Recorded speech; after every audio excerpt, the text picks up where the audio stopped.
Hello friend, स्वागत है आप सभी का अपनी चैनल आज क्लास में। और आज की इस क्लास में हम लोग सामाजिक विज्ञान यानी सोशल साइंस का क्वेश्चन बैंक पढ़ेंगे। और ये पार्ट 1 वीडियो है।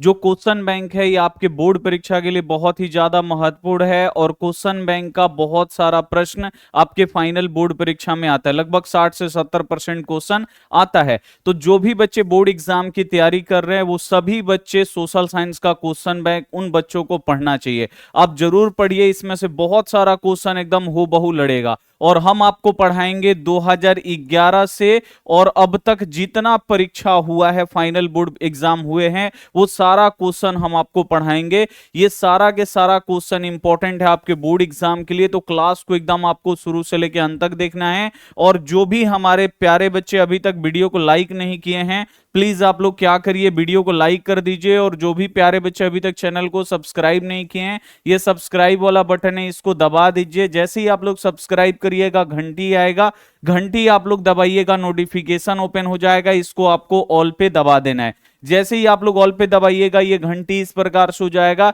इस प्रकार से अगर आप लोग चैनल सब्सक्राइब कर लीजिएगा तो जब भी हम लाइव क्लास करवाएंगे आपके फोन पे नोटिफिकेशन जाएगा और उस नोटिफिकेशन को क्लिक करके सीधे आप हमारे लाइव क्लास में जुड़ सकते हैं।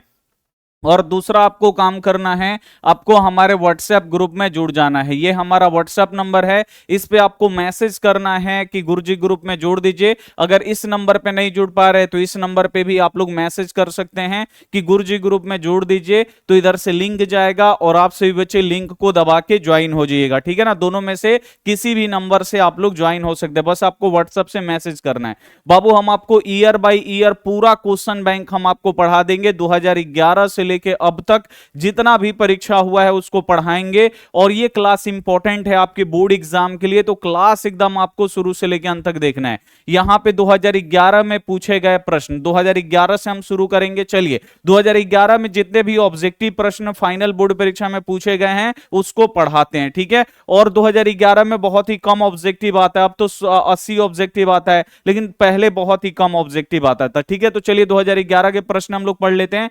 पहला प्रश्न है कि कार्ल मार्क्स का जन्म कहां हुआ था। इंपॉर्टेंट है बहुत ही ज्यादा बोर्ड एग्जाम के लिए। तो कार्ल मार्क्स का बाबू जन्म कहां पे हुआ था, तो इसका ट्रिक है, ऊपर देखिए र है और देश में भी ऊपर में र होगा। तो किस देश में ऊपर में र है, तो जर्मनी में। तो कार्ल मार्क्स का जन्म बाबू कहां पे हुआ था, जर्मनी में। और कार्ल मार्क्स बाबू एक किताब लिखे थे दास कैपिटल, जिसे समाजवादियों का बाइबल बोला जाता है। तो ये भी आपको याद रखना, बोर्ड एग्जाम में आता है, ठीक है ना। चलिए अगला क्वेश्चन आप लोग देखिए। अगला जो क्वेश्चन है कि जालियांवाला बाग हत्याकांड कब हुआ। तो जालियांवाला बाग हत्याकांड कब हुआ था, 13 अप्रैल 1919 ईस्वी को हुआ था। सी वाला ऑप्शन यहां पे बिल्कुल ही सही हो जाएगा, महत्वपूर्ण प्रश्न है।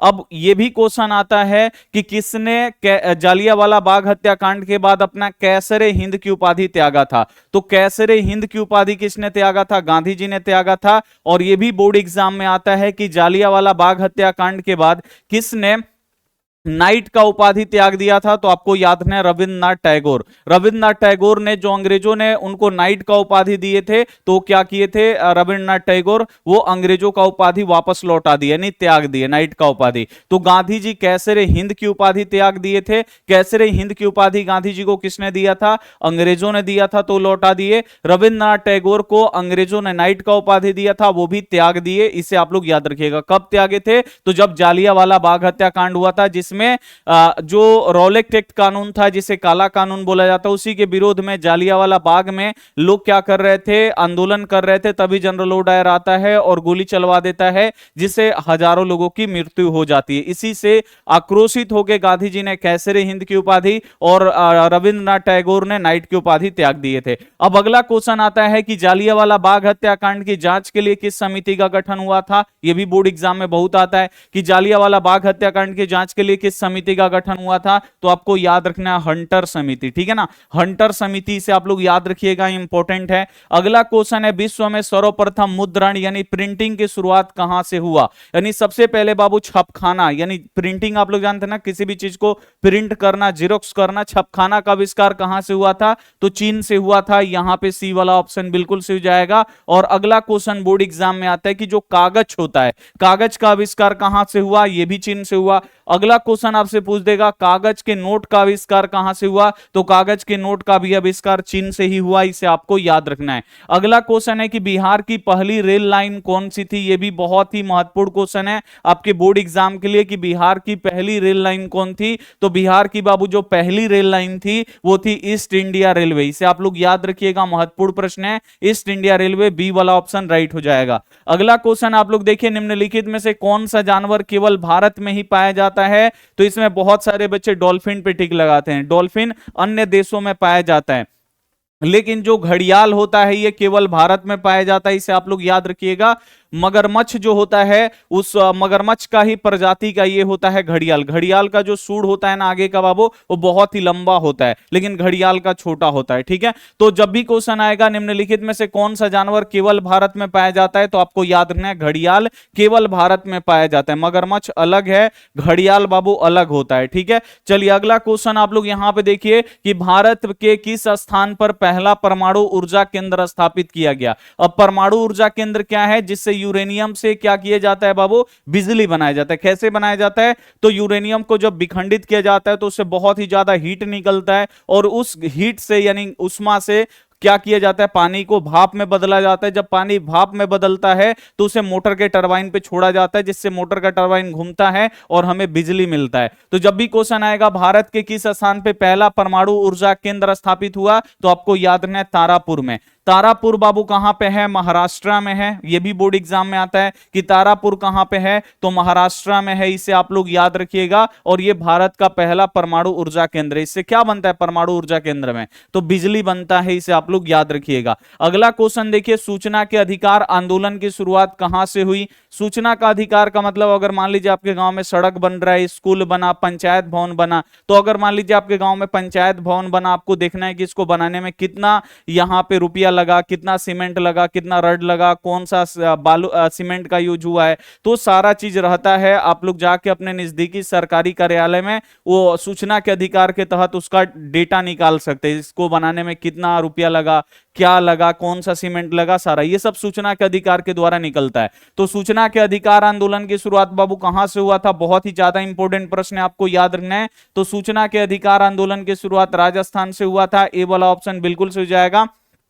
अगला बोर्ड एग्जाम में क्वेश्चन आता है कि सूचना का अधिकार संबंधित कानून कब बना। आंदोलन तो हो गया बाबू राजस्थान से, लेकिन इस पर कानून कब बना, तो आपको याद रखना है 2005 में बोर्ड एग्जाम में आता है, ठीक है, कि सूचना के अधिकार आंदोलन की शुरुआत कहां से हुआ, राजस्थान से, लेकिन इस पर कानून फिर कब बना, तो 2005 में बना सूचना के अधिकार अधिनियम कानून, ठीक है। अगला क्वेश्चन देखिए, भारत में कहां महिलाओं के लिए आरक्षण की व्यवस्था, यह भी बहुत ही ज्यादा महत्वपूर्ण प्रश्न है कि भारत में महिलाओं के लिए आरक्षण की व्यवस्था कहां पे है, तो आपको याद रखना है पंचायती राज्य व्यवस्था में। पंचायती राज्य व्यवस्था में भारत मतलब महिलाओं को आरक्षण है भारत में। और यह भी क्वेश्चन आता है कि पंचायती राज्य व्यवस्था में महिलाओं को कितना प्रतिशत आरक्षण दिया गया है, तो आपको याद रखना है यहां पे 50% जो है बाबू आरक्षण दिया गया है, इसे आप लोग याद रखिएगा। अगला क्वेश्चन आप लोग यहां पे देखिए कि वैश्वीकरण के मुख्य कितने अंग होते हैं। बोर्ड एग्जाम में बहुत सारा क्वेश्चन मतलब बहुत बार ये क्वेश्चन आता है कि वैश्वीकरण के कितने अंग होते हैं, तो आपको याद रखना है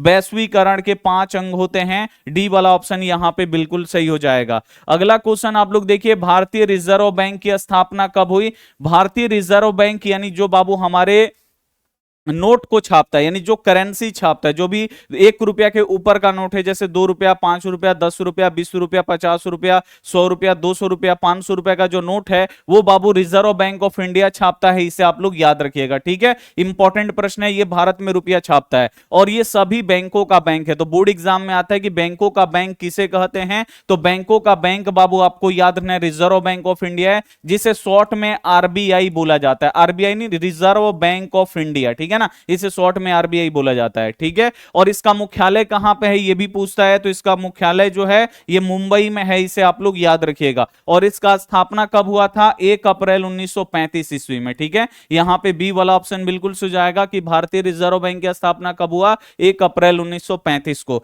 अगला क्वेश्चन आप लोग देखिए, निम्नांकित में से कौन मानव जनित आपदा नहीं है। अब इसमें आपको बताना है कि कौन मानव जनित आपदा नहीं है। तो सांप्रदायिक दंगा मानव करते हैं, तो ये मानव जनित आपदा है।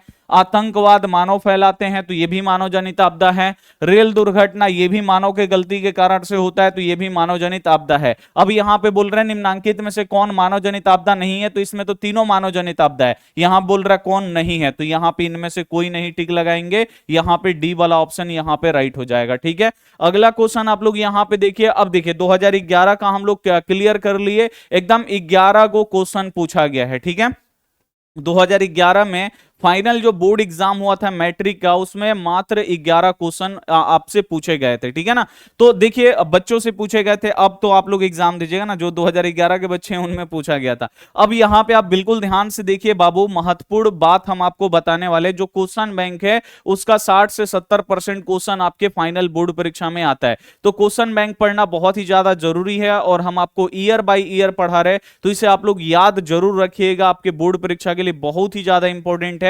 और इसमें से बहुत सारा क्वेश्चन बोर्ड एग्जाम में आता भी है, लगभग 60 से 70%। अगर आप लोग पूरा क्वेश्चन बैंक पढ़ लीजिएगा और याद रखिएगा तो 60 से 70% ऑब्जेक्टिव आता है, जिसे आप लोग आसानी से बना सकते हैं, कोई भी दिक्कत होने वाला नहीं है। तो बस आप लोग बनाइए, और क्लास को जो भी बच्चे लाइक नहीं किए हैं एक बार आप लोग लाइक कर दीजिए, और जो भी बच्चे चैनल को सब्सक्राइब नहीं किए हैं सब्सक्राइब कर लीजिएगा। ठीक है, अब हम लोग चलते हैं 2012 में पूछे गए प्रश्न, यानी जो 2012 में फाइनल बोर्ड परीक्षा हुआ था उसमें सोशल साइंस से कौन कौन से क्वेश्चन पूछे गए। ये बाबू आप लोग याद रखिएगा, बहुत सारा इंपॉर्टेंट इसमें प्रश्न है। पहला यहां पे जो क्वेश्चन पूछा गया है कि अंकोर वाट का मंदिर कहां स्थित है, बहुत ही ज्यादा इंपॉर्टेंट है कि जो अंकोर वाट का मंदिर है बाबू ये कहां पे है, तो ये कंबोडिया में है, इसे आप लोग याद रखिएगा। सी वाला ऑप्शन यहां पे बिल्कुल राइट हो जाएगा। अगला क्वेश्चन आएगा कि अंकोर वाट का मंदिर किसने बनवाया, बोर्ड एग्जाम में आता है, तो आप लोग याद रखिएगा सूर्यवर्मन द्वितीय।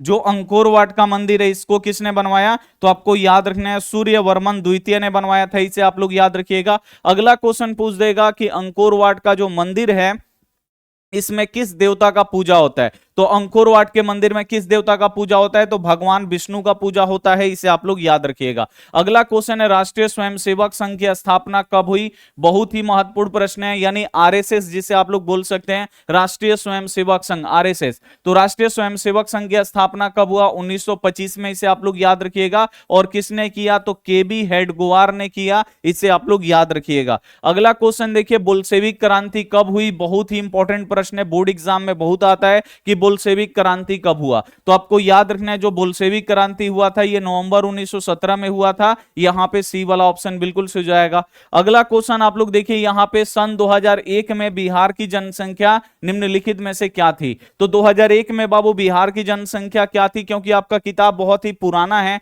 तो बहुत ही पुराना डेटा बाबू पूछता है, ठीक है ना। तो ये सब आपको याद रखना है कि सन 2001 में बिहार की जो जनसंख्या है वो कितनी थी, तो 8 करोड़ से अधिक थी, इसे आप लोग याद रखिएगा। 2001 में बिहार की जनसंख्या कितनी थी, 8 करोड़ से अधिक थी, इसे आप लोग याद रखिए। अगला क्वेश्चन देखिए पंजाब में भूमि निम्नकरण का मुख्य कारण कौन सा है, यानी पंजाब में क्या होता है, जो उपजाऊ मिट्टी होती है, ऊपरी परत, मिट्टी का जो ऊपरी परत होता है वही उपजाऊ मिट्टी होती है, और जो ऊपरी परत है वो क्या होता है, पानी से बह के या हवा से उड़ के एक जगह से दूसरे जगह पे चला जाता है, तो इसे निम्नीकरण बोलते हैं, यानी निम्नीकरण का मतलब भूमि का बंजर होना। तो पंजाब में भूमि निम्नीकरण का मुख्य कारण क्या है, तो अधिक सिंचाई है, वहां पे बहुत ही ज्यादा सिंचाई होता है जिसके कारण उपजाऊ मिट्टी एक जगह से दूसरे जगह पे चला जाता है और मिट्टी बंजर होने लगती है। तो जब भी क्वेश्चन आएगा पंजाब में भूमि निम्नीकरण का मुख्य कारण क्या है, तो अधिक सिंचाई है, इसे आप लोग याद रखिएगा। अगला क्वेश्चन आप लोग देखिए पक्की सड़कों की लंबाई के दृष्टि से प्रथम स्थान पे कौन सा राज्य है, वो कौन सा राज्य है जहां पे एकदम पक्का आपको सड़क मिलेगा, यानी पिच और ढलाई वाला,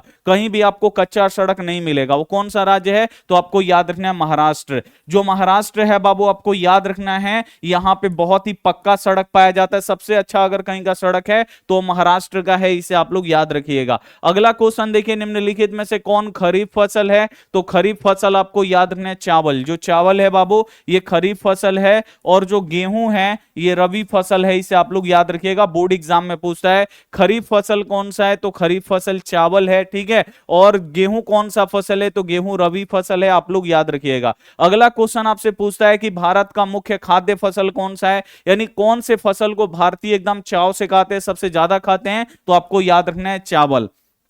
अगला क्वेश्चन है संघ राज्य की विशेषता नहीं है, तो संघ राज्य की विशेषता बाबू क्या नहीं है? तो संघ राज्य किसे बोलते हैं? तो जहां पे एक केंद्र सरकार हो जो देश चलाए और एक राज्य सरकार होता है जो राज्य को चलाता है। यहां पे दोहरी सरकार होती है, दूगो सरकार होती है। लेकिन यहां पे लिखा है एकहरी शासन व्यवस्था। एकहरी शासन व्यवस्था नहीं होता है यहां पे संघ राज्य सरकार में। संघ राज्य का मतलब वैसा देश जो राज्यों से मिलकर बना है, जैसे अमेरिका राज्यों से मिलकर बना है, कनाडा राज्यों से मिलकर बना है, भारत जो है अपना राज्यों से मिलकर बना है। तो राज्य कोई अलग चलाते हैं, जैसे बिहार के भी श्री नीतीश कुमार जी, झारखंड के हेमंत सोरेन, ठीक है ना। तो ये अलग अलग राज्यों के अलग अलग मुख्यमंत्री होते हैं जो राज्य को चलाते हैं, और पूरा देश को अभी कौन चला रहे हैं? तो प्रधानमंत्री नरेंद्र मोदी, ठीक है ना। तो ये आप लोग याद रखिएगा। यहां पे संघ राज्य की विशेषता क्या नहीं है? तो संघ राज्य की विशेषता एकहरी शासन व्यवस्था नहीं है, यहां पे दोहरी शासन व्यवस्था होता है। एक राज्य सरकार होता है जो राज्य चलाते हैं, एक दूसरा होता है केंद्र सरकार जो केंद्र को चलाते हैं, यानी पूरे देश को।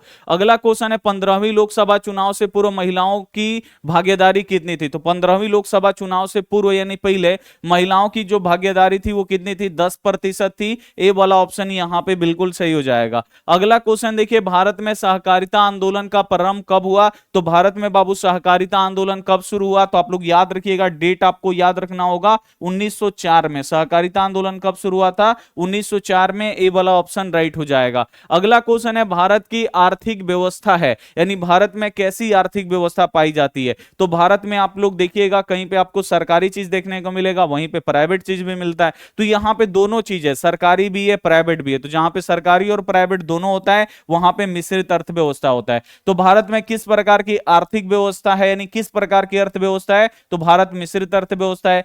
समाजवादी अर्थव्यवस्था कहां पे है? चीन में है, वहां पे सारा चीज सरकारी मिलेगा।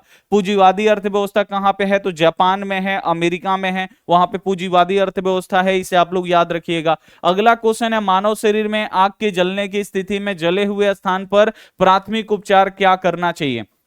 अगर मानव का हाथ जल जाए या मानव का शरीर जल जाए तो वहां पे प्राथमिक उपचार यानी सबसे पहला उपचार क्या करना चाहिए? तो उस पर ठंडा पानी डालना चाहिए। ठंडा पानी क्यों डालना चाहिए? ताकि उसका जलन जो है ना बाबू वो कम हो सके, ठीक है ना। क्योंकि जलता है तो बहुत ही तेज जलन करता है, अगर उस पर बर्फ लगाएंगे, ठंडा पानी डालेंगे तो जलन जो है ना बाबू वो कम होता है। फिर डॉक्टर के पास ले जाइए और उसका इलाज करवाइए, ठीक है। तो यहां पे बाबू 2012 में 12 क्वेश्चन बाबू आपसे पूछा गया है, ठीक है ना। 2012 में टोटल 12 क्वेश्चन पूछे गए हैं, इसे आप लोग याद रखिएगा और क्लास को एकदम शुरू से लेकर अंत तक देखिएगा। बहुत सारे ईयर का हम लोग क्वेश्चन यहां पे पढ़ेंगे। अगला यहां पे हम लोग पढ़ेंगे 2013 में पूछे गए प्रश्न, यानी 2013 में 13 में जो फाइनल बोर्ड एग्जाम हुआ था उसमें जो भी प्रश्न पूछे गए हैं फाइनल बोर्ड परीक्षा में उसको हम पढ़ाएंगे। तो देखिए पहला जो क्वेश्चन यहां पे पूछा गया है, जनसंख्या के घनत्व तो सबसे अधिक कहां होता है? तो कहां पे बाबू जनसंख्या घनत्व तो सबसे ज्यादा होता है, यानी कहां मतलब कम क्षेत्र में ज्यादा लोग रहते हैं? तो आप लोग गांव में अगर जाइएगा तो गांव में बहुत ही बड़ा गांव होता है, खेत होता है, बहुत सारा जमीन होता है, लेकिन घर आपको ज्यादा से ज्यादा 15-20 मिलेगा। और 15-20 गो घर में कम से कम 100 आदमी, मतलब कितना, मतलब 45-50 आदमी होते हैं। लेकिन वही शहर अगर आप लोग महानगर में जाइएगा, महानगर जैसे मुंबई हो गया, दिल्ली हो गया, चेन्नई हो गया, तो वहां पे जनसंख्या बहुत ज्यादा है। मुंबई में क्या होता है, एक रूम का हम बात कर रहे हैं, एक छोटा सा रूम में 8 से 10 आदमी लोग रहता है, ठीक है ना। 8 से 10 आदमी, यानी वहां पे कम क्षेत्र में बहुत ज्यादा लोग रहते हैं। तो कम क्षेत्र में जहां पे ज्यादा लोग रहेंगे वहां का जनसंख्या घनत्व अधिक है, यानी कम क्षेत्र में जहां पे ज्यादा लोग रहते हैं वहां का जनसंख्या घनत्व अधिक होता है। तो यहां पे आपसे पूछ रहा है कि जनसंख्या घनत्व कहां अधिक होता है? तो महानगरों में अधिक होता है, इसे आप लोग याद रखिए। अगला क्वेश्चन है, गिरमिटिया मजदूर बिहार के किस क्षेत्र से भेजे जाते थे? तो गिरमिटिया मजदूर जो थे, गिरमिटिया मजदूर को अनुबंधित मजदूर बोलते हैं। गिरमिटिया मजदूर यानी अनुबंधित मजदूर को बिहार के किस क्षेत्र से भेजे जाते थे? तो ये आपको याद रखना है, ये पश्चिमी क्षेत्र से भेजे जाते थे, ठीक है। यहां पे बी वाला जो ऑप्शन होगा बिल्कुल से जाएगा, ये पश्चिमी क्षेत्र से भेजे जाते थे। पश्चिमी क्षेत्र यानी बिहार का जो पश्चिमी इलाका है जो यूपी से सटा हुआ है वहां से भेजते थे, ठीक है। अगला क्वेश्चन है, काली मृदा का दूसरा नाम क्या है? मृदा का मतलब होता है मिट्टी, यानी जो काली मिट्टी है इसका दूसरा नाम क्या है? तो काली मिट्टी का दूसरा नाम रेगुर मिट्टी है, यानी रेगुर मृदा होता है, इसे आप लोग याद रखिएगा। अगला क्वेश्चन आपसे पूछ देगा कि काली मिट्टी पे कौन सी फसल बोया जाता है, तो काली मिट्टी पे आपको याद रखना है कपास का खेती होता है, ठीक है, इसे आप लोग याद रखिएगा। अब अगला क्वेश्चन आपसे पूछ देगा कि कपास को क्या कहते हैं, तो कपास को हम लोग उजला सोना कहते हैं, इसे आप लोग याद रखिएगा, इंपॉर्टेंट प्रश्न है ये आपके बोर्ड एग्जाम के लिए। अगला क्वेश्चन ये भी पूछता है कि महाराष्ट्र में किस फसल की खेती अधिक होता है, तो महाराष्ट्र आपको याद रखना है, महाराष्ट्र में सबसे ज्यादा काली मिट्टी है, तो वहां पे कपास की खेती अधिक होता है। अगला क्वेश्चन आप लोग देखिए, संजय गांधी जैविक उद्यान किस नगर में स्थित है, बहुत ही महत्वपूर्ण प्रश्न है कि संजय गांधी जैविक उद्यान किस नगर में, संजय गांधी जैविक उद्यान जो है वो किस नगर में। तो संजय गांधी जैविक उद्यान क्या है बाबू, ये चिड़ियाघर है, और ये कहां का चिड़ियाघर है, तो आपको याद रखना ये पटना का, ये पटना का चिड़ियाघर है। डी वाला ऑप्शन यहां पे बिल्कुल सही हो जाएगा। अगला क्वेश्चन आप लोग यहां पे देखिए, निम्नलिखित व्यक्तियों में से कौन लोकतंत्र में रंग भेद के विरोधी नहीं थे। अब इसमें से आपको बताना है कौन है जो लोकतंत्र के विरोधी नहीं थे, ठीक है ना। तो लोकतंत्र के विरोधी कौन नहीं थे, तो आपको याद रखना है जेड गुडी, इंपॉर्टेंट है, बहुत बार बोर्ड एग्जाम में आया है, इसे आप लोग याद रखिएगा कि निम्नलिखित व्यक्तियों में कौन है जो लोकतंत्र में रंग भेद के विरोधी नहीं है, तो जेड गुडी नहीं है। अगला क्वेश्चन आप लोग देखिए, संघ सरकार का उदाहरण है। संघ सरकार का मतलब वैसा राज्य जहां, वैसा देश जो राज्यों से मिलकर बना है, यानी एगो राज्य सरकार होता है जो राज्य को चलाता है, दूसरा केंद्र सरकार जो देश को चलाता है। तो संघ सरकार का उदाहरण कौन सा देश है, तो आपको याद रखना है अमेरिका है, कनाडा है, तीन गो देश है, इसे आप लोग याद रखिएगा, कनाडा है और भारत, ये आपके बुक में दिया गया है, इसे आप लोग याद रखिएगा। यहां पे दोहरी सरकार होती है, एगो राज्य सरकार एगो केंद्र सरकार, इसमें भी एगो राज्य सरकार एगो केंद्र सरकार, और भारत में एगो राज्य सरकार और केंद्र सरकार है ही। तो संघ सरकार का उदाहरण कौन सा है, तो अमेरिका है, कनाडा भी है, भारत भी है, तो तीनों में से कोई एगो दे देता है बोर्ड एग्जाम में। अगला क्वेश्चन देखिए, कौन बीमारू राज्य नहीं है, इसमें आपको बताना है भाई कौन बीमारू राज्य नहीं है। तो बीमारू राज्य बिहार है, मध्य प्रदेश है और उड़ीसा, ये तीनों क्या है, बीमारू राज्य है। लेकिन जो कर्नाटक है ये बीमारू राज्य नहीं है, यहां पे सी वाला ऑप्शन बिल्कुल सही हो जाएगा, इसे आप लोग याद रखिएगा। बीमारू राज्य का नाम याद रख लीजिए, बिहार है, मध्य प्रदेश है, उड़ीसा है, इसे आप लोग याद रखिएगा। अगला क्वेश्चन देखिए, उपभोक्ता अधिकार दिवस कब मनाया जाता है, यह भी बहुत ज्यादा इंपॉर्टेंट प्रश्न है कि हम लोग उपभोक्ता अधिकार दिवस कब मनाते हैं। तो उपभोक्ता अधिकार दिवस कब मनाते हैं, जो कस्टमर होते हैं उनके लिए अधिकार दिवस कब मनाते हैं, तो 15 मार्च को मनाते हैं। बी वाला ऑप्शन यहां पे बिल्कुल सही हो जाएगा, बहुत ही ज्यादा इंपॉर्टेंट प्रश्न है। अगला क्वेश्चन आप लोग देखिए, निम्नलिखित में से कौन प्राकृतिक आपदा नहीं है, यहां पे आपको बताना है कौन है जो प्राकृतिक आपदा नहीं है। तो जो सुनामी है प्राकृतिक के द्वारा आता है, तो ये प्राकृतिक आपदा है। बाढ़ भी प्राकृतिक के द्वारा आता है, भूकंप भी है तो प्राकृतिक के द्वारा होता है, आदमी के तो हाथ में नहीं है बाढ़ लाना, भूकंप लाना, सुनामी लाना, ये नहीं है। आतंकवाद कौन फैलाता है, मानव फैलाते हैं, तो ये मानव कृत आपदा है, इसे आप लोग याद रखिएगा, ये प्राकृतिक आपदा नहीं है, ये मानव कृत आपदा है। वही यहां पे पूछ रहा है कौन प्राकृतिक आपदा नहीं है, तो जो आतंकवाद है ये प्राकृतिक आपदा नहीं है। अगला क्वेश्चन आप लोग देखिए, कृषि सुखाड़ होता है। अब यहां पे आपको बताना है कि जो कृषि सुखाड़ होता है वो क्यों होता है, तो कृषि सुखाड़ होता है जल के अभाव में। कृषि सुखाड़ कब होता है, तो ये जल के अभाव में होता है, यानी जब बारिश नहीं होता है तब बाबू जो खेत है ना वो सूखने लगता है, उसमें का नमी खत्म होने लगता है, तब हम उसे बोलते हैं कृषि सुखाड़। ये एक एक प्रश्न बाबू इंपॉर्टेंट है। देखिए 2013 में मात्र 10 गो ऑब्जेक्टिव प्रश्न पूछा गया है,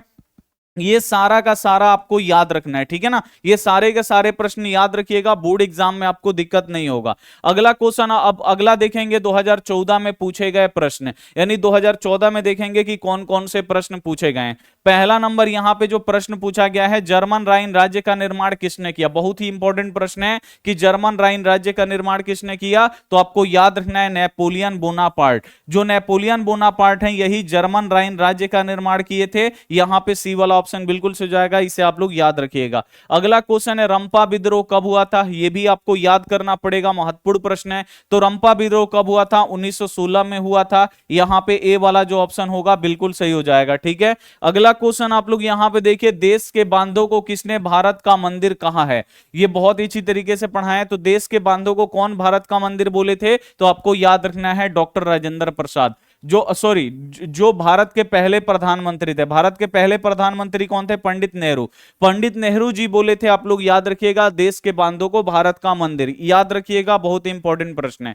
अगला क्वेश्चन यहां पे देखिए कि कांवर झील किस जिला में स्थित है? ये बिहार में है, तो कांवर झील बाबू कहां पे है? तो आपको याद रखना है बेगूसराय जिला में, बेगूसराय जिला में कांवर झील है, इसे आप लोग याद रखिएगा। यहां पे सी वाला ऑप्शन बिल्कुल सही हो जाएगा। अगला क्वेश्चन आप लोग देखिए, लोकतंत्र जनता का, जनता के द्वारा तथा जनता के लिए शासन है, यह कथन किसका है? बहुत ही इंपॉर्टेंट प्रश्न है कि लोकतंत्र जनता का है, जनता के द्वारा तथा जनता के लिए शासन है, ये किसका कथन है? तो आप लोग याद रखिएगा अब्राहम लिंकन का। किसका है? अब्राहम लिंकन का है। बी वाला ऑप्शन यहां पे बिल्कुल सही हो जाएगा। अगला क्वेश्चन देखिए, बिहार में संपूर्ण क्रांति का नेतृत्व किसने किया? तो बिहार में बाबू संपूर्ण क्रांति का नेतृत्व किसने किया? तो आप लोग याद रखिएगा जयप्रकाश नारायण जी। ठीक है, यहां पे डी वाला ऑप्शन बिल्कुल सही हो जाएगा कि बिहार में संपूर्ण क्रांति का नेतृत्व किसने किया? जयप्रकाश नारायण ने किया, इसे आप लोग याद रखिएगा। और अगला क्वेश्चन अगर बोर्ड एग्जाम में पूछ दे कि संपूर्ण क्रांति का नारा किसने दिया, तो संपूर्ण क्रांति का नारा भी जयप्रकाश नारायण जी दिए थे और इसका पूरा नेतृत्व भी किए थे, इसे आप लोग याद रखिएगा। अगला क्वेश्चन है, सन 2008-9 के अनुसार भारत की औसत प्रति व्यक्ति आय क्या है? तो प्रति व्यक्ति आय एक औसत आय है जिसमें एक साल का आय निकलता है कि एक साल में लोग कितना कमाते हैं। और आय कैसे निकलता है प्रति व्यक्ति आय? तो पूरे देश की आय को जोड़ लिया जाता है और इस देश की जितनी जनसंख्या होती है उसे भाग लगाया जाता है और भाग लगाने पे जो भागफल आता है वही प्रति व्यक्ति आय होता है। और प्रति व्यक्ति आय आपको याद रखना एक औसत आय होता है। तो 2008-9 के अनुसार भारत की औसत प्रति व्यक्ति आय कितनी थी? तो 25,494, यानी जो लोग थे भारत के 2008-9 में एक साल में बाबू कितना रुपया कमाते थे? तो एक साल में 25,494 रुपया कमाते थे, इसे आप लोग याद रखिएगा। अगला क्वेश्चन है, निम्न में से कौन सा देश में मिश्रित अर्थव्यवस्था है? मिश्रित यानी जहां पे आपको सरकारी और प्राइवेट दोनों चीजें मिलेंगी, वो मिश्रित अर्थव्यवस्था है। अमेरिका में सारा चीज प्राइवेट तो पूंजीवादी अर्थव्यवस्था, चीन में सारा चीज सरकारी तो समाजवादी अर्थव्यवस्था, लेकिन भारत में बाबू क्या है? भारत में आपको सरकारी और प्राइवेट दोनों मिलेगा, तो यहां पे मिश्रित अर्थव्यवस्था।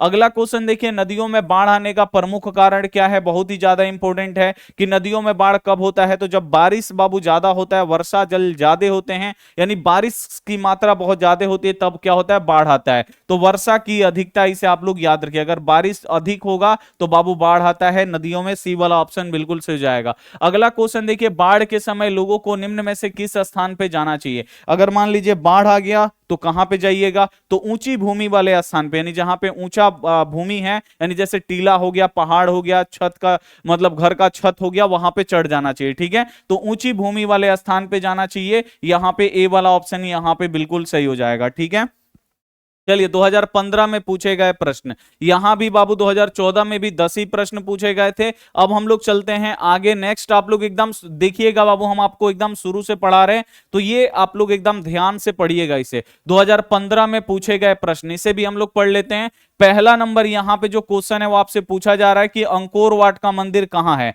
तो ये पूछा गया 2015 में, तो अंकोर वाट का जो मंदिर है ये कहां पे है? कंबोडिया में है। सी वाला ऑप्शन बिल्कुल सही जाएगा। और अंकोर वाट का, कंबोडिया एक देश है, ठीक है ना, ये अलग देश में, इसे आप लोग याद रखिएगा, भारत में नहीं है अंकोर वाट का मंदिर। अगला क्वेश्चन आएगा कि अंकोर वाट का मंदिर किसने बनवाया? तो सूर्यवर्मन द्वितीय ने बनवाया, इसे आपको याद रखना है। और इसमें किस देवता का पूजा होता है? तो भगवान विष्णु का होता है, ये आपको याद रखना होगा। अगला क्वेश्चन देखिए, सन 1870 में फ्रांस और प्रसा के बीच युद्ध कहां हुआ था? ये आपको बताना है। तो सन 1870 में फ्रांस और प्रसा के बीच में जो युद्ध हुआ था वो किस स्थान पे हुआ था? तो स्थान का नाम आपको याद रखना है, सेडान।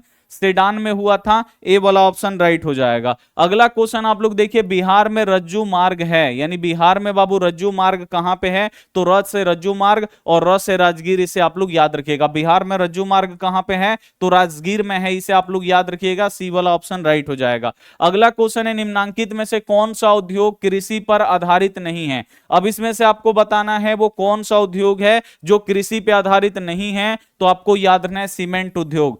सीमेंट उद्योग जो है ना, इसमें कृषि का कोई लेना देना नहीं है। जो सीमेंट है बाबू ये किससे बनता है? बोर्ड एग्जाम में आता है कि सीमेंट उद्योग का प्रमुख कच्चा माल क्या है? चूना पत्थर। चूना पत्थर का बाबू पहाड़ होता है, तो उसी से बाबू हम लोगों का सीमेंट बनता है। तो इसमें कृषि का कोई भी लेना देना नहीं है। लेकिन सूती वस्त्र किससे बनता है? कपास से। कपास कौन उगाता है? किसान उगाते हैं तो इसमें कृषि आ गया। चीनी किससे बनता है? ईख से बनता है। ईख कौन उगाते हैं? किसान उगाते हैं, इसमें भी कृषि आ गया। जूट बाबू किससे बनता है? जूट उद्योग में बाबू सूती का बोरा ओरा बनता है। तो जूट किससे बनता है? तो आपको मतलब जूट उद्योग में किसका यूज होता है? जूट का यूज होता है। और जूट कौन उगाते हैं? किसान उगाते हैं। तो ये सारा में कृषि अवेलेबल है। लेकिन जो सीमेंट उद्योग है ये पत्थर से बनता है, तो इसमें बाबू चूना पत्थर से बनता है, तो इसमें कृषि का कोई भी लेना देना नहीं है। अगला क्वेश्चन है, निम्नलिखित में से कौन भारतीय किसान यूनियन के नेता थे? तो भारतीय किसान यूनियन के नेता कौन थे? आपको याद ना, महेंद्र सिंह टिकैत। जो महेंद्र सिंह टिकैत थे ये भारतीय किसान यूनियन के नेता थे, इसे आप लोग याद रखिएगा। अगला क्वेश्चन है, लोकसभा में निर्वाचन हेतु यानी वोटिंग हेतु कुल सीटों की संख्या कितनी है? तो लोकसभा में बाबू टोटल सीट कितना है? 545 है। लेकिन वोट कितना पे होता है? तो 543 पे होता है। जो 2 सीट होता है बाबू, इस दो सीट होता है सांसद लोग का, वो ऐसे ही राष्ट्रपति मनोनीत कर लेते हैं। खेल जगत से किसी को उठा के सांसद बना देंगे, या कोई कवि है उसको बना दिया जाएगा, या कोई भी है उसे सांसद बना दिया जाता है। जब भी क्वेश्चन आएगा कि लोकसभा में निर्वाचन है तो यानी वोटिंग है तो कुल सीटों की संख्या कितनी है, तो कुल कितना सीट पे बाबू वोटिंग होता है? तो 543 पे वोटिंग होता है, इसे आप लोग याद रखिएगा। अगला क्वेश्चन आप लोग देखिए, निम्न में से किस राज्य को पिछड़ा राज्य कहा जाता है? पिछड़ा राज्य यानी हमेशा पीछे रहने वाला राज्य किसे बोला जाता है? तो आपको याद रखना है बिहार। जो बिहार है बाबू ये पिछड़ा राज्य है, ये हमेशा पीछे रहता है, इसे आप लोग याद रखिएगा। अगला क्वेश्चन है, उपभोक्ता द्वारा शिकायत करने के लिए आवेदन शुल्क कितना लगता है? अगर मान लीजिए कोई भी सामान खरीदे और उसमें आप ठगा गए, ठीक है ना, कोई आपको मतलब ठग दिया, तो इसका शिकायत कहां करने पे कितना रुपया लगेगा? तो उपभोक्ता के द्वारा अगर शिकायत कीजिएगा तो मतलब आप उपभोक्ता हैं, अगर मान लीजिए किसी वस्तु में ठगा गए तो शिकायत करने का 1 भी रुपया नहीं लगता है। शिकायत जो है बाबू ये बिल्कुल फ्री में होता है, इसमें पैसा नहीं लगता है। यहां पे डी वाला ऑप्शन बिल्कुल सही हो जाएगा। अगला क्वेश्चन है, संचार का सबसे लोकप्रिय साधन क्या है? तो संचार का बाबू सबसे लोकप्रिय साधन क्या है? तो आपको याद रखना है सार्वजनिक टेलीफोन। जो आपका एनसीईआरटी बुक में दिया है उसे ही आप लोग यहां पे टिक करिएगा। संचार यानी समाचार पहुंचाने का सबसे लोकप्रिय संसाधन क्या है? तो आपको याद रखना है सार्वजनिक टेलीफोन। अगला क्वेश्चन है, बिहार का कौन सा क्षेत्र बाढ़ग्रस्त क्षेत्र है, यानी वहां पे हमेशा बाढ़ आता है? तो ये मान लीजिए अपना बिहार है, बिहार का ये बाबू हमेशा ऊपर वाला उत्तर होता है। तो जो उत्तरी बिहार है बाबू ये हमेशा बाढ़ से ग्रसित होता है, क्योंकि ऊपर में क्या है? नेपाल है। नेपाल ऊंचाई पे है तो सारा पानी बह के बाबू बिहार में आता है, ठीक है ना। तो जब भी क्वेश्चन आएगा कि मतलब बिहार में मतलब बिहार का कौन सा क्षेत्र बाढ़ग्रस्त है, तो आपको याद रखना है उत्तरी बिहार। जो उत्तरी बिहार है ये हमेशा बाढ़ग्रस्त है, यानी हमेशा यहां पे बाढ़ आता है। लेकिन जो नीचे का ऊपर उत्तर है तो नीचे आपको याद रखना है ये दक्षिण है। जो दक्षिण बिहार है बाबू आप लोग याद रखिएगा ये हमेशा सूखा रहता है, यहां पे सुखाड़ हमेशा रहता है। तो जब भी क्वेश्चन आएगा कि बिहार का कौन सा क्षेत्र बाढ़ग्रस्त है, तो उत्तरी बिहार में बाढ़ होता है, लेकिन दक्षिणी बिहार यानी नीचे वाला बिहार जो है वो सूखाग्रस्त है, वहां पे सुखाड़ रहता है। अब यहां पे 2015 में भी बाबू आपका पूरा खत्म हो गया। 2015 में जितना भी प्रश्न था वो हम आपको पढ़ा दिए। अब चलिए यहां पे 2016 से अब क्या हुआ कि 2 सीटिंग में एग्जाम होने लगा। जैसे अब भी 2 सीटिंग में एग्जाम होता है, एगो प्रथम पाली एगो द्वितीय पाली। तो 2016 में बच्चे बहुत ज्यादा होने लगे तो फिर 2 पालियों में एग्जाम लिया जाने लगा। तो 2016 में 2 पाली में तो पहला हम लोग देखेंगे प्रथम पाली का क्वेश्चन क्या क्या पूछा है, फिर 2016 का द्वितीय पाली का देखेंगे। तो प्रथम पाली का देख लेते हैं, जर्मन राइन राज्य का निर्माण किसने किया था? देख रहे हैं क्वेश्चन रिपीट करता है ना, बहुत ज्यादा क्वेश्चन रिपीट करता है। जितना आगे पढ़िएगा उतना ज्यादा क्वेश्चन आपको रिपीटेड मिलेगा। तो जर्मन राइन राज्य का निर्माण किसने किया था? नेपोलियन बोनापार्ट ने किया था। बी वाला ऑप्शन यहां पे बिल्कुल सही हो जाएगा। अगला क्वेश्चन आप लोग देखिए, अखिल भारतीय ट्रेड यूनियन कांग्रेस की स्थापना कब हुई?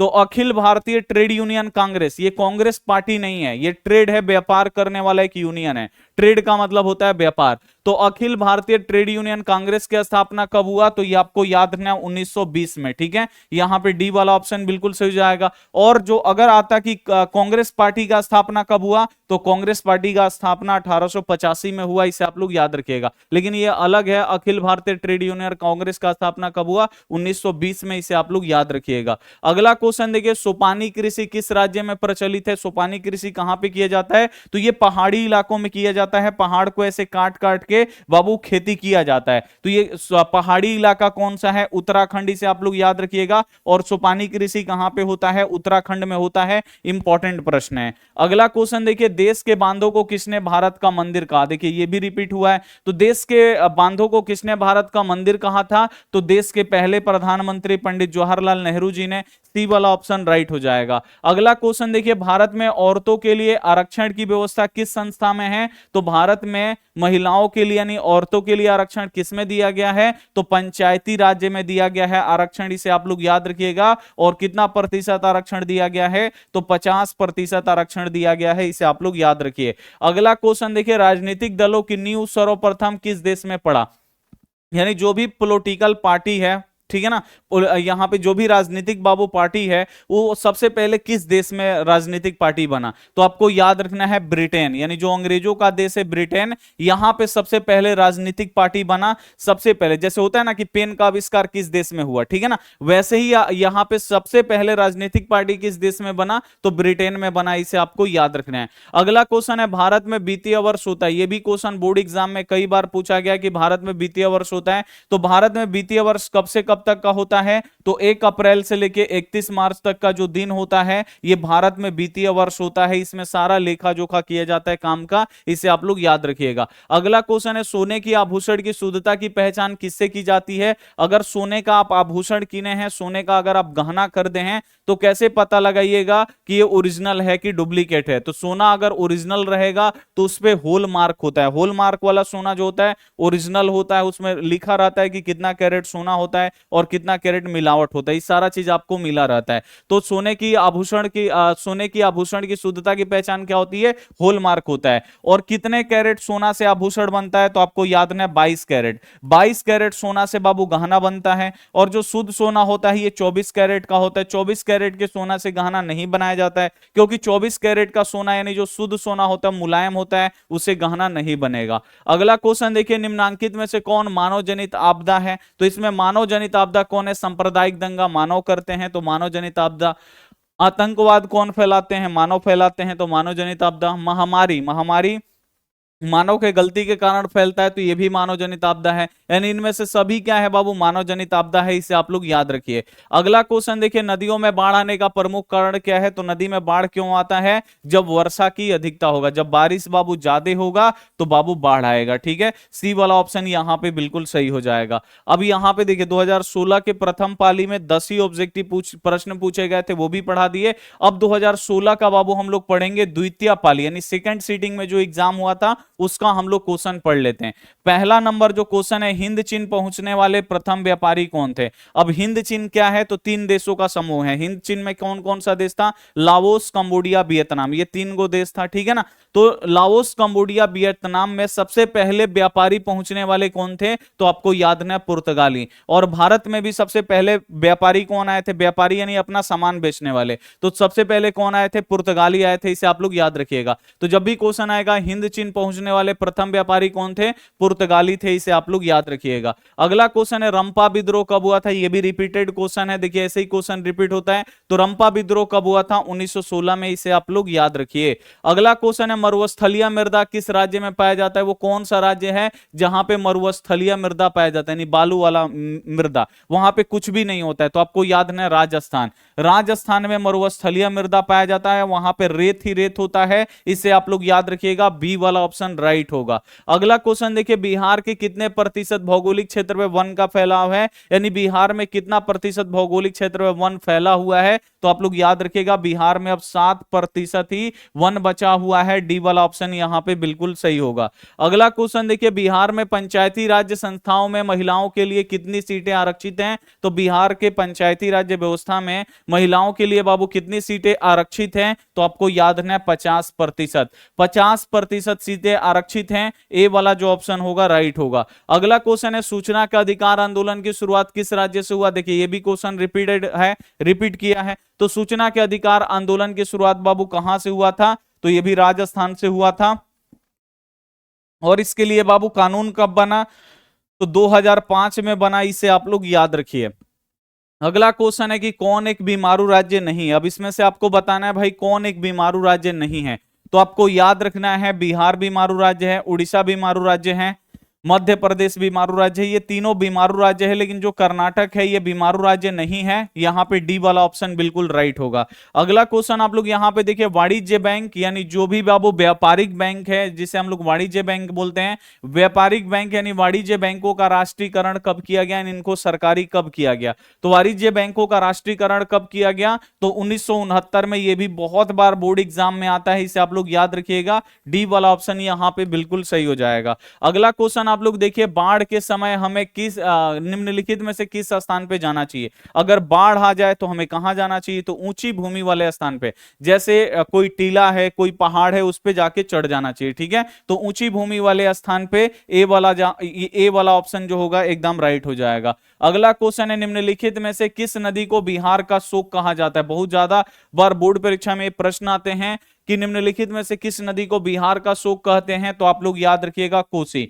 कोसी नदी को बिहार का शोक कहा जाता है। सी वाला जो ऑप्शन होगा बिल्कुल राइट हो जाएगा। तो यहां पे बाबू हम 2016 तक सभी क्वेश्चन 2011 से 2016 तक के जितने भी फाइनल बोर्ड परीक्षा हुए हैं और फाइनल बोर्ड परीक्षा में जो भी सब्जेक्टिव प्रश्न बाबू आया है उसे हम पढ़ा दिए हैं काफी अच्छी तरीके से। अब इसे आप लोग याद रखिएगा बाबू। तो एकदम इसी में से बोर्ड परीक्षा में प्रश्न आते हैं और आप लोग एकदम 100% बना पाइएगा, ठीक है। तो उम्मीद करते हैं ये सारा प्रश्न आप लोग याद रखिएगा, याद कर लीजिए। और जो भी हमारे प्यारे बच्चे इस वीडियो को लाइक नहीं किए हैं, एक बार लाइक कर दीजिए। और मजा आया कि नहीं आया कमेंट बॉक्स में आप लोग जरूर बताइए। और जो भी हमारे प्यारे बच्चे चैनल को सब्सक्राइब नहीं किए हैं, सब्सक्राइब करके बेल आइकन को ऑल पे दबा लीजिए, ताकि जब भी लाइव क्लास हो तो आपके पास नोटिफिकेशन पहुंचता रहे, ठीक है। तो चलिए मिलते हैं हम आपसे अगली क्लास में, तब तक अपना ध्यान रखिए, मन लगा के पढ़ाई करिए। Take care and bye.